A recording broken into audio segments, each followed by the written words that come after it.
যেটা আপনি বলছেন যে ইলেকশনের সময় বিএসএফ কে সেখান থেকে সরিয়ে নেওয়া হয়েছিল, এই রকম ফাঁক ফোকরগুলো খুঁজে যদি জেহাদিরা ওপার থেকে এপারে ঢুকে পড়ে, তাহলে তো একটা ভয়ঙ্কর অবস্থা হয়ে যাবে, নিরাপত্তা নিয়ে রীতিমতো টানাটানি পড়বে। প্রথম কথা, আমি যতক্ষণ না নিজে কনফার্ম হচ্ছি যে এই ধরনের হয়েছে, আমি এতে কোনো মতামত দেব না। কারণ কে ওখানে দাঁড়িয়ে বললো যে 500 টাকা দিলে হয়ে যাবে, 5,000 লাগবে, 15,000, সেই জিনিসটা আমি যতক্ষণ না এইটা হবে, আমি নিজে কনফার্ম হব, তারপরে এই ব্যাপারে মতামত দেব। দ্বিতীয়ত, এই ধরনের যদি কাজ থাকে, করে থাকে কেউ, আমি বলবো সুনাগরিক হিসাবে তাহলে তাদের কিন্তু দেশের জন্য এই ধরনের যে এই যে স্টিং অপারেশন করেছেন নাকি করেছেন, এই অপারেশন গুলো তাদের তো ফরওয়ার্ড করে দিতে পারেন যে এরকম হয়েছে, আপনারা দেখুন। আমরা আমরা ভারতে হিসাবে আমাদের একটা দায়িত্ব রয়েছে, আমরা মনে করেছি যে আপনাদের নজরে আনার জন্য। আমি এটাও বলবো না যে আমাদের সবাই সৎ, নট নেসেসারিলি। আমাদের মধ্যেও অনেকেই আছে, যেমন গরু চুরি যখন হতো, ওটাকে আমরা বন্ধ করতে সমর্থ হয়েছি। এখন হচ্ছে সোনা পাচার ওপার থেকে, এবং সেই সোনা পাচারে আমরা বোধহয় 1 কুইন্টালের ওপর আমরা সিজ করেছি এখনো পর্যন্ত। এখন প্রশ্ন উঠছে যে এই যে হচ্ছে, এটা একান্তভাবেই নিন্দনীয়, এবং এর বিরুদ্ধে কঠোরতম হস্তক্ষেপ করা দরকার।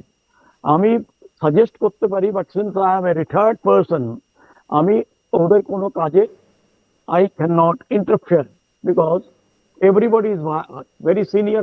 এরা যারা, তাদের মধ্যে হয়তো অনেকে আমার কাছে চাকরিও করেছেন, আমার কাছে ট্রেনিং নিয়েছেন। সুতরাং সেই আপনি জায়গাগুলোতে একজন ফাউন্ডার ছিলেন এই বিএসএফ এর, তো আপনারই হাতে তৈরি করা। না, আচ্ছা, আমি পুরো বিএসএফ কে দোষ দিলে আমি আপনার সঙ্গে কথা বলবো না। কারণটা হচ্ছে যে আপনারা যেভাবে বলছেন, I don't think that that is very serious, so serious. আপনারা যদি বলে থাকেন যে 500 টাকায় ঢুকছে, আবার সেটাতে 2 মিনিট লাগছে, আর 5,000-এ, তাহলে তো হেলিকপ্টারে চড়িয়ে নিয়ে ওপরে নিয়ে যাবে, কারণ টাকার অ্যামাউন্ট বেশি তো।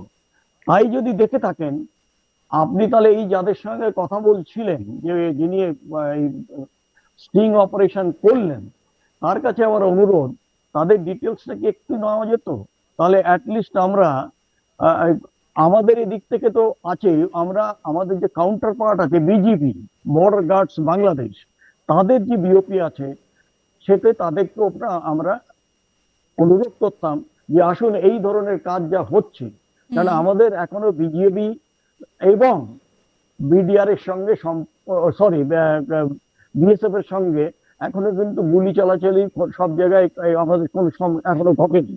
সেই জন্য আমরা আশা করব যে এই ধরনের যদি কিছু হয়, in the interest of the nation and the security of the country, আপনারা, it will be a noble job on your part in case if you can share this. কারণ আমি এখানে দেখছি আপনাদের এখানে আমি সামান্য একটা ছোট্ট এরিয়া দেখে আমি কোনো মতামত দেব না, because this was the Chowdhuryhat area. ওখানে ধরলা ছিল, ওখানে আমি জানি না কেউ গেছে কিনা। ওখানে রামকৃষ্ণ মিশনের একটা ইয়েও আছে, যেখানে নাইট হল্ট আমি করতাম ওখানে গেলে।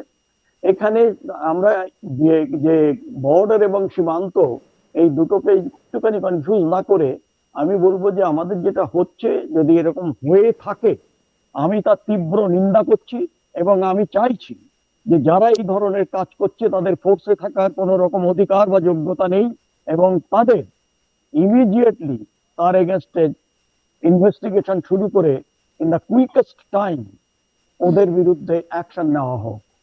কারণ এই 20 কিলোমিটারটা, কেন ও দেখে বললো যে, দূর থেকে বললো যে 20 কিলোমিটার ইয়ে নেই, ফেন্সিং নেই, আপনারাও কনফার্ম করে দিলেন, হুইচ আই ডিসএগ্রি স্ট্রংলি।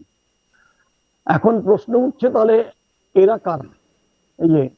এই যারা এসেছে ওই এরিয়াতে, নর্মালি একটা সৌহার্দ্যপূর্ণ কিন্তু ভাব, সে মানে পাকিস্তানের আমল থেকে, আমি কি বলবো, অবিভক্ত বাংলা বা ভারতবর্ষ সেই সময় থেকে আছে।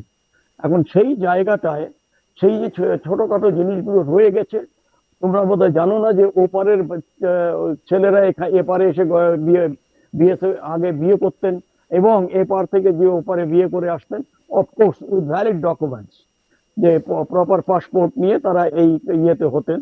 এইরকম একটা সৌহার্দ্যপূর্ণ সম্পর্ক দুদেশের মানুষের মধ্যে ছিল। কিন্তু এখন বর্তমান পরিস্থিতি এবং বোধহয় যেটা শিমারিং হচ্ছিল, বা সেই শিমারিং এর একটা মানে বাউস্ট হয়েছে।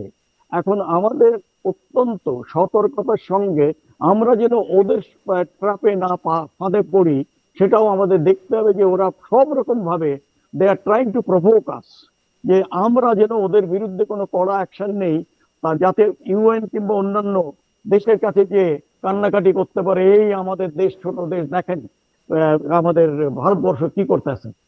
সুতরাং সেই জায়গাটাও আমাদের একটু কশাস থাকতে হবে। যিনি স্টিং অপারেশনটা করেছেন, আমি বলবো যে আপনাকে আমি ধন্যবাদ দিচ্ছি, কিন্তু আরো ডিটেলসে যান। আরো হ্যাঁ, কিসে কিসে পারাপার করা যায়? সাঁতরে পারাপার করে ফেলেন অনেকে এই মুহূর্তে দাঁড়িয়ে, সাঁতরে? সেখানে জল এতটাই কমে গেছে। জল কম থাকলে তো সাঁতার দিতে পারবে না, জল কম থাকলে তো হেঁটে আসবে। কোমর পর্যন্ত জল, আমাদের প্রতিনিধি না না, জানিয়েছেন। কমর পর্যন্ত জল হলে সাঁতার হবে কি করে ভালো করে? সম্ভাবনা সবই আছে। কারণ এইখানেই আমি আমার যে আমি প্রথম যে আমার ইয়েটা ছিল, অপারেশন, যখন 71-এ 25-26 রাত্রে প্রথম সারেন্ডার করলো আমার কাছে পাঞ্জাব রেজিমেন্টের একজন সুবেদার এসে রাত 2টোর সময় শীতলকুচিতে, ওই এরিয়াটা কন্ট্রোল করার পরে কিভাবে কন্ট্রোল করেছি আমি, I am not going into details. Control করার পরে, সাকসেসফুল হওয়ার পরে আমাকে দায়িত্ব দেওয়া হলো গীতালদা সেক্টরে যেতে। এবং এই গীতালদা এবং আশেপাশে এই যে দিনহাটার যেটা বলছো তোমরা, এককালে এটা পাটের জন্য বিখ্যাত ছিল, আর দিনহাটা ছিল এই যে আমাদের ইয়েটা, এই চৌধুরীহাট এবং Sahebganj. Because Sahebganj still pains me, তার উল্টো দিকে ভুরুঙ্গমারিতে when we are carrying out operation against these Pakistanis, we lost two brave soldiers. The major, যিনি আমাদের ছিলেন second in command, he received a burst of HMG, heavy machine gun from Pakistan side, but we did not leave my comrade in arms. তার আরেকটি ছেলে Lance Naik, আমরা রাত 12টার সময় চারদিকে ইয়ে করে ভুরুঙ্গমারিতে ওই দিক থেকে আমরা করেছি। সুতরাং এই জায়গাটা আমাদের চেনা জায়গা, এবং এই জায়গাটা যেটা হয়েছে over the period of time, নিশ্চয়ই there are changes, because changing is a part of the human life and also the nature.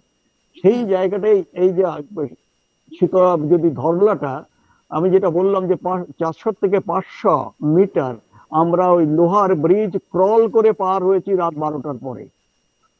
এবং আমাদের নিচে ছিল যারা নৌকো নিয়ে এসেছি আমরা, ওই বড় বড় যে পিলার গুলো হয় যার উপরে ব্রিজটা দাঁড়িয়ে আছে, সেইখানে আমরা এসে ওই লাগিয়েছিলাম MMG।